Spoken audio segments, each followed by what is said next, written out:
Les sirènes hurlaient dans les rues étroites de Barcelone, mais dans la boutique silencieuse, le vrai chaos régnait.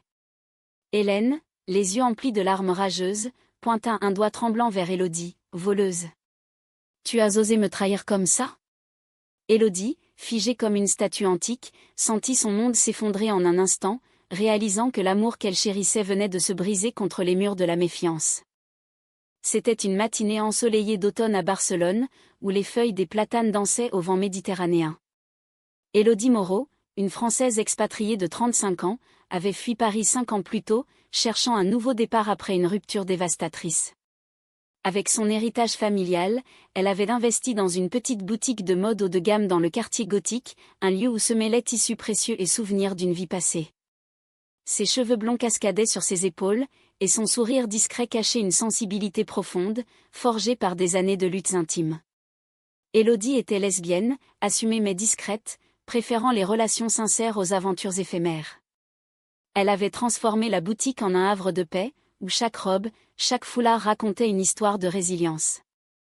Hélène Dupont, quant à elle, était arrivée comme une tempête.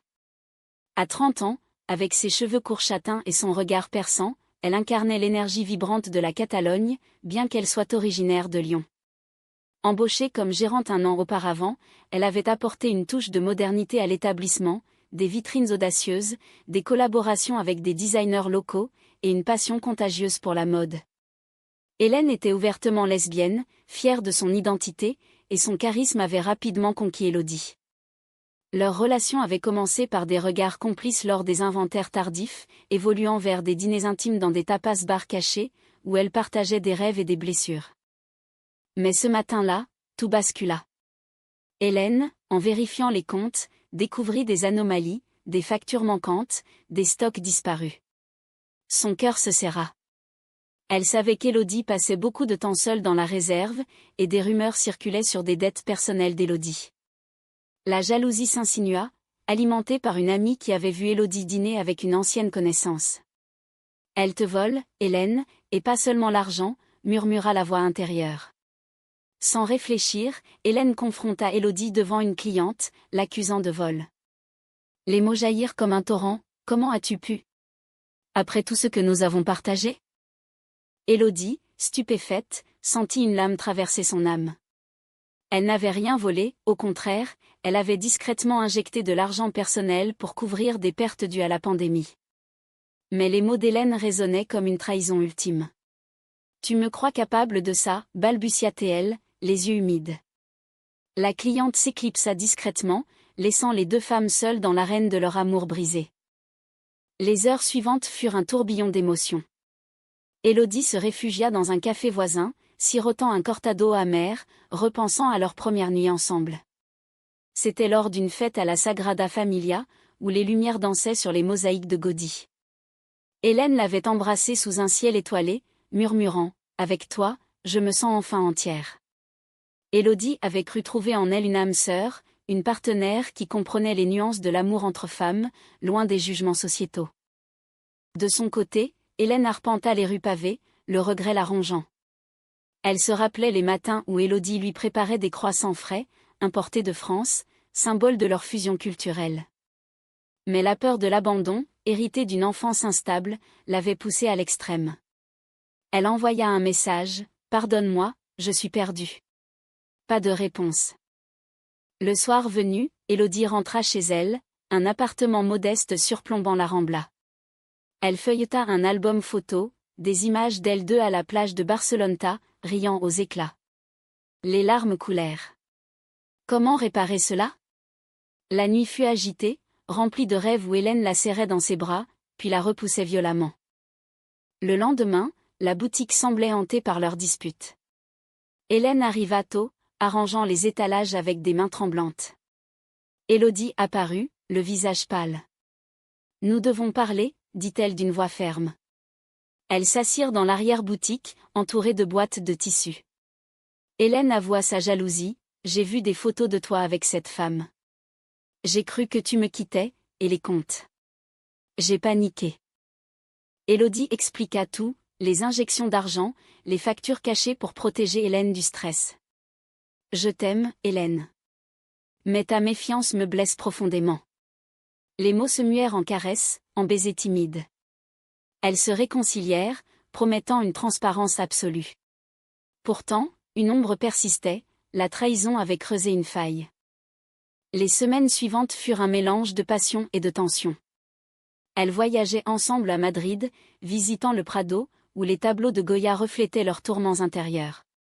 Élodie confia ses peurs. En France, j'ai perdu une amour à cause de secrets. Je ne veux pas revivre ça. Hélène, touchée, jura fidélité. Mais le destin frappa. Une lettre arriva, un audit fiscal.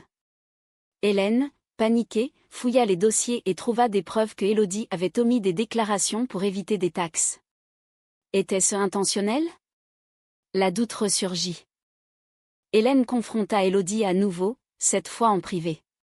Tu m'as menti sur les finances, cria-t-elle. Élodie, épuisée, admit, c'était pour nous protéger. La boutique était au bord de la faillite. Mais Hélène se sentit trahie une seconde fois. Protéger? Ou cacher tes erreurs? Les mots volèrent, et Hélène partit en claquant la porte, laissant Élodie seule avec ses regrets. Barcelone, avec ses fêtes incessantes, devint un refuge pour Hélène.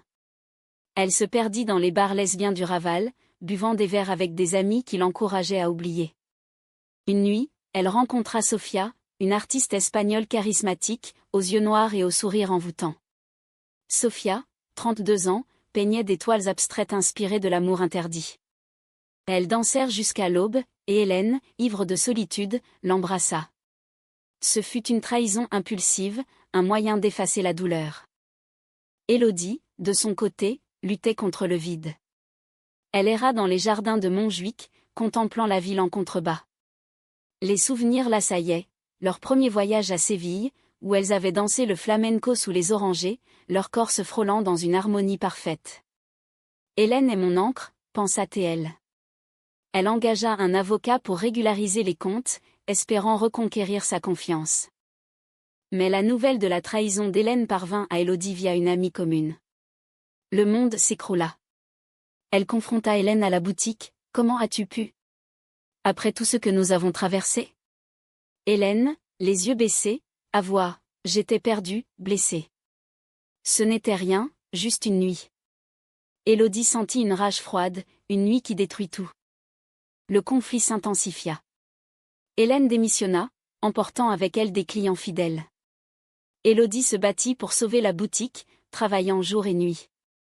Les nuits étaient hantées par des rêves de Hélène, de leurs étreintes passionnées sur les plages de la Costa Brava. L'amour persistait, mêlé à la douleur. Un mois plus tard, lors d'une exposition d'art, elles se recroisèrent. Sofia exposait, et Hélène était là. Élodie, invitée par hasard, les vit ensemble. Son cœur se serra. Elle s'approcha. Hélène, nous devons clore cela. Elles marchèrent le long de la mer, les vagues murmurant leurs secrets. Hélène pleura. Je t'aime toujours, Élodie. Ma trahison était une erreur, née de la peur. Élodie, touchée, confia. Moi aussi, je t'aime. Mais la confiance est brisée. Elles parlèrent des heures, explorant les profondeurs de leurs âmes. Hélène révéla son passé, une relation abusive en France, qui l'avait rendue méfiante. Élodie partagea ses propres cicatrices, le rejet familial pour son orientation. Une étincelle renaquit. Elles décidèrent de donner une chance, avec des règles claires, thérapie de couple, transparence totale. La boutique devint leur projet commun à nouveau. Elles rénovèrent, intégrant des éléments français et espagnols, vins de Bordeaux et jamons ibérico lors des événements. Pourtant, les ombres persistaient. Une rivale, jalouse de leur succès, répandit des rumeurs sur des irrégularités fiscales. La presse locale s'empara de l'affaire, titrant sur « Scandale dans une boutique lesbienne ». Élodie et Hélène affrontèrent l'adversité ensemble, témoignant de leur amour dans des interviews discrètes. Leur relation approfondie. Des escapades romantiques à Grenade, où l'Alhambra symbolisait leur résilience. Elles faisaient l'amour avec une intensité renouvelée, leur corps exprimant ce que les mots ne pouvaient dire. « Tu es ma muse », murmurait Hélène en caressant les cheveux d'Élodie. Mais le haut trao approchait. Lors d'une inspection surprise, des preuves falsifiées apparurent, pointant Élodie comme coupable de fraude. Hélène, suspicieuse, interrogea « Est-ce vrai ?» Élodie jura son innocence, mais Hélène, hantée par le passé, douta. La crise culmina lors d'une soirée orageuse. Hélène accusa Élodie publiquement dans la boutique, voleuse. « Tu as ruiné notre vie. » Les clients choqués assistèrent à la scène. Élodie, anéantie, révéla la vérité, « Je possède tout le magasin. C'était un test de confiance, pour voir si tu me croyais capable du pire. » Hélène blêmit, réalisant sa erreur monumentale. Flashback, Élodie avait orchestré les anomalies pour tester Hélène, après avoir entendu des doutes sur sa loyauté. C'était une idée folle, née de l'insécurité, mais elle voulait une preuve d'amour inconditionnel. Hélène, humiliée, s'effondra. « Comment as-tu pu me manipuler ainsi ?» La trahison réciproque les sépara. Hélène partit pour Lyon, cherchant refuge chez sa famille. Élodie resta à Barcelone, gérant la boutique seule, le cœur en miettes. Les lettres s'échangèrent, des excuses, des regrets, des déclarations d'amour éternel. Des mois passèrent. Élodie voyagea en France, visitant Paris, où elle revit des amis. Elle réalisa que l'amour vrai ne se teste pas, il se construit. Hélène, de son côté, suivit une thérapie, apprenant à gérer sa jalousie. Un jour, Hélène revint à Barcelone. Elles se retrouvèrent au parc Güell, entourées de mosaïques colorées. « Je t'ai pardonné, et je me pardonne, » dit Hélène. Élodie, les larmes aux yeux, répondit « Moi aussi. » Recommençons, sans secret. Elles reconstruisirent leur vie. La boutique prospéra, devenant un symbole d'inclusion pour la communauté LGBT en Espagne. Elles organisèrent des événements pour soutenir les droits des femmes lesbiennes, mêlant culture française et espagnole. Leur amour évolua en une union profonde, marquée par la compréhension mutuelle. Des promenades main dans la main le long de la mer, des dîners aux chandelles avec des vins français. Elles adoptèrent un chat, symbole de leur foyer partagé. Pourtant, la vie testa leur résilience. Hélène fut diagnostiquée avec une maladie chronique, nécessitant des traitements. Élodie la soutint inlassablement, prouvant son dévouement. « Ensemble, nous vaincrons », murmura-t-elle lors des nuits d'hôpital. Leur histoire inspira d'autres, un livre coécrit, racontant leur parcours, toucha des cœurs en Europe.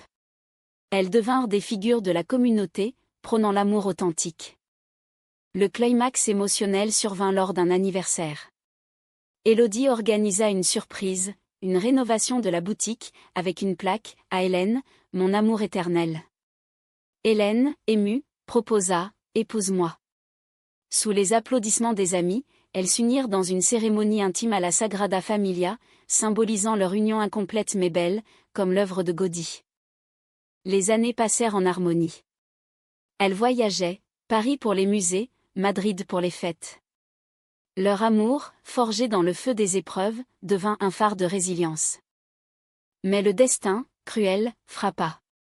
Hélène succomba à sa maladie après une lutte courageuse. Élodie, dévastée, ferma la boutique temporairement. Elle erra dans Barcelone, revivant leurs souvenirs, les rires, les disputes, les réconciliations. Dans son deuil, Élodie trouva un sens personnel. Elle rouvrit la boutique comme un centre communautaire pour femmes lesbiennes, offrant soutien et ateliers. « Hélène vit en moi », disait-elle. Le récit se termine sur une note humaniste, l'amour transcende la trahison et la perte, enseignant la compassion et le pardon. Élodie, âgée maintenant, contemple la mer, un sourire serein aux lèvres, sachant que leur histoire a touché des vies.